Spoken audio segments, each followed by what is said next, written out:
Subscribe करें हमारे YouTube channel को और बेल आइकन को प्रेस करें हमारे लेटेस्ट वीडियोस को देखने के लिए।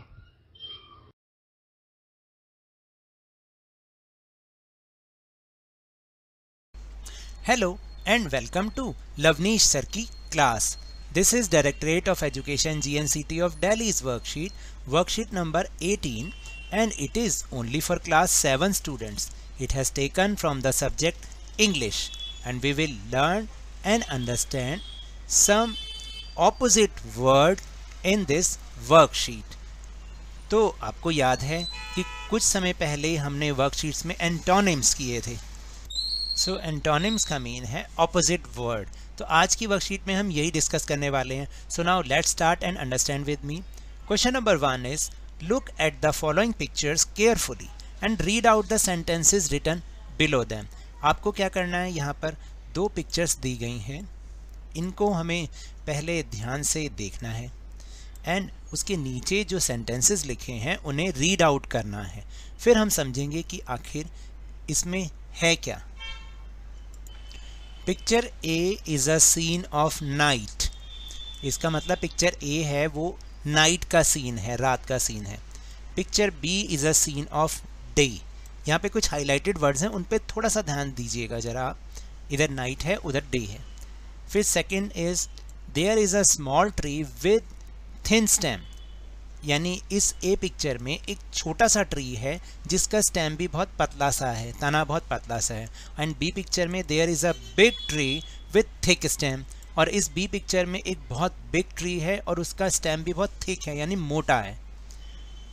ए पिक्चर में द फेंसिंग इज़ शॉर्ट, जो दीवार है वो छोटी है। और बी पिक्चर में द फेंसिंग इज़ टॉल, यानी जो फेंस है, दीवार है, वो ऊंची है। In A picture the background is dark, जो बैकग्राउंड है यानी रात का सीन है, डार्क है वो।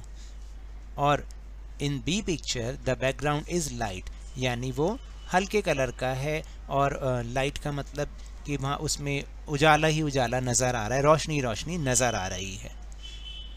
तो इन दोनों ही तरफ जो सेंटेंसेस आ रहे हैं उसमें कुछ वर्ड हाईलाइटेड हैं। आप उन पर ध्यान दीजिए कि एक तरफ नाइट लिखा है तो दूसरी तरफ डे, एक तरफ स्मॉल लिखा है दूसरी तरफ बिग, एक तरफ थिन लिखा है दूसरी तरफ थिक, एक तरफ शॉर्ट है दूसरी तरफ टॉल।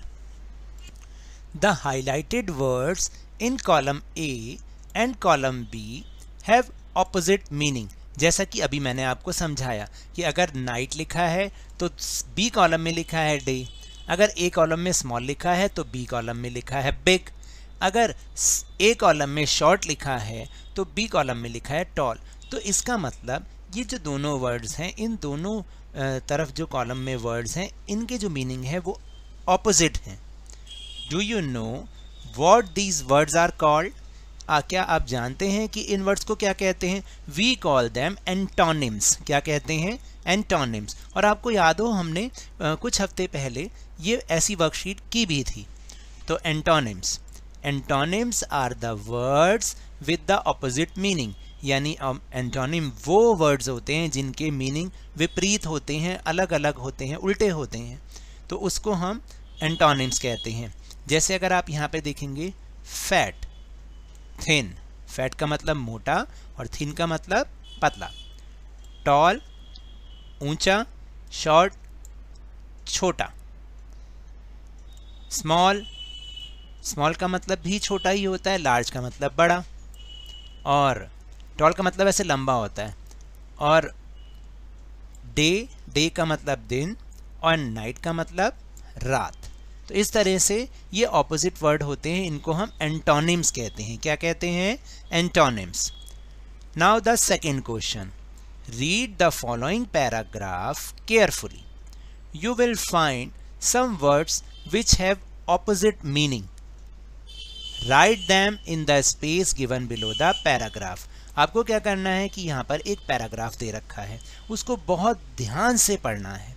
फिर इसमें बहुत सारे वर्ड्स ऐसे हैं जो कि ऑपोजिट मीनिंग वाले वर्ड्स हैं, आपको उनको फाइंड करना है। और नीचे पैराग्राफ के कुछ वर्ड्स जो लिखे हुए हैं इसी पैराग्राफ में से, उनका ऑपोजिट इसी पैराग्राफ में से आपको ढूंढ ढूंढ के लिखना है। So now let's start with reading with me. Meena is a wise girl, यानी मीना एक समझदार लड़की है। She lives in a small village of Haryana, वह हरियाणा के एक गांव में रहती है। The village is 25 kilometre far from Delhi, तो जो विलेज है वो दिल्ली से 25 किलोमीटर दूर है। Meena loves her village very much, Meena अपने गांव को बहुत प्यार करती है। She has a big house, उसके पास एक बड़ा घर है। There is a very beautiful park near her house, उसके घर के पास एक बहुत ही सुंदर पार्क है। The park has some tall trees and some short trees, उस पार्क में कुछ लंबे वृक्ष हैं, कुछ छोटे वृक्ष हैं। द park remains very clean, park हमेशा क्लीन रहता है। But it looks ugly when some fool people make it dirty by throwing garbage, park तो हमेशा साफ रहता है लेकिन ये तब गंदा लगने लगता है, अगली का मीन्स गंदा, जब बहुत सारे मूर्ख लोग उसको गंदा कर देते हैं। किसके द्वारा? वहाँ पर कूड़ा फेंक के। मीना हेट्स सच पीपल, और मीना ऐसे लोगों से नफरत करती है। इसमें फर्स्ट वर्ड है वाइज, वाइज का मतलब समझदार, ईमानदार, समझदार, और इसका ऑपोजिट इसी में ही लिखा हुआ है फूल, यानी मूर्ख। फिर उसके बाद सेकेंड वर्ड इज स्मॉल, मतलब छोटा, स्मॉल विलेज में वो रहती थी। And she has a big house, तो ये ऑपोजिट हो गया बिग, स्मॉल का बिग, वो हमने सब इसी पैराग्राफ में से ही चूज़ करना है। टॉल मतलब ऊंचा, और इसी का ही ऑपोजिट एंटोनिम है शॉर्ट। फिर ब्यूटीफुल मतलब सुंदर, और अगली मीन्स बहुत बदसूरत, जो कि इसी पैराग्राफ में लिखा है। फिर नेक्स्ट वर्ड इज क्लीन, मतलब साफ, और यहाँ लिखा था ना some fool people make it dirty, dirty means गंदा। लव्स, लव्स का मतलब किसी चीज़ से प्यार करना, और बिल्कुल उसका ठीक ऑपोजिट क्या होगा? हेट्स, यानी नफरत करना। और ये सब के सब हमने इसी पैराग्राफ में से ढूंढने हैं। Now the last question, question number 3 is rewrite the sentences by filling in the blanks with antonyms of the highlighted words given in the box. आपको क्या करना है? सेंटेंस को रीराइट करना है। किससे? जो हाईलाइटेड वर्ड आपको दे रखे हैं, लेकिन उसको आपको चेंज करना है। किससे? जो यहाँ पर बॉक्स एक दे रखा है उसमें आपको हिंट भी बना रखे हैं, उसमें से ही आपको वर्ड्स को, जो हाईलाइटेड वर्ड्स हैं उसको आपको चेंज करके उस सेंटेंस को दोबारा से लिखना है। जैसे for example first word is the boy is very strong and active. यहाँ पर स्ट्रॉन्ग एंड एक्टिव दोनों हाईलाइटेड वर्ड हैं, इन्हें हमें चेंज करना है। तो इसका उल्टा क्या हो जाएगा? The boy is very strong का उल्टा क्या होता है? वीक। स्ट्रॉन्ग मतलब शक्तिशाली, वीक मतलब कमज़ोर, और एक्टिव का ऑपोजिट हो जाएगा लेजी, लेजी। तो the boy is very weak and lazy. Second is his painting was beautiful and expensive, यानी उसकी पेंटिंग बहुत सुंदर और महंगी है। तो इसका उल्टा करना है, हमें रीराइट करना है सेंटेंस को। हिज पेंटिंग वॉज, ब्यूटीफुल का क्या हो जाएगा? अगली, अगली यानी बहुत बदसूरत है, खराब है। एंड एक्सपेंसिव का उल्टा होता है चीप, यानी सस्ती है। तो चीप हमने यहाँ से ले लिया और चीप लिख दिया यहाँ पर। फिर the next sentence is she runs fast on a smooth surface, वो बहुत तेज़ भागती है स्मूथ सरफेस पर। तो यहाँ पर फास्ट और स्मूथ को हमें चेंज करना है इसके ऑपोजिट से।